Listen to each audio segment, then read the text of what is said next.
আল্লাহর কথা মানুষের পরিবর্তনের জন্য। এই কোরআনের কথাগুলো আমাদের জিন্দেগি বদলাবার জন্য। মসজিদে জুমার নামাজে প্রত্যেক জুমায় বয়ান হয়। এক বছরে 52 সপ্তাহ, চিন্তা করে দেখেন, একটি বছরে 52 সপ্তাহ। তাহলে 52 সপ্তাহ ইমাম সাহেব আপনাদের জন্য নসিহত করে। তো এইভাবে যদি 30 বছর 40 বছর ধরে শুনে থাকেন, তাহলে আজকে কতদিন ধরে আল্লাহর কথা শুনতেছেন? বছরে 52, তো এভাবে 40 বছর, এভাবে 30 বছর, এভাবে 50 বছর।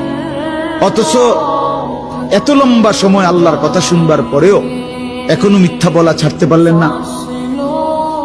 এত লম্বা সময় আল্লাহর কথা বলা শুনবার পরেও বিড়ি সিগারেট খাওয়ার অভ্যাসটা ছাড়তে পারলেন না।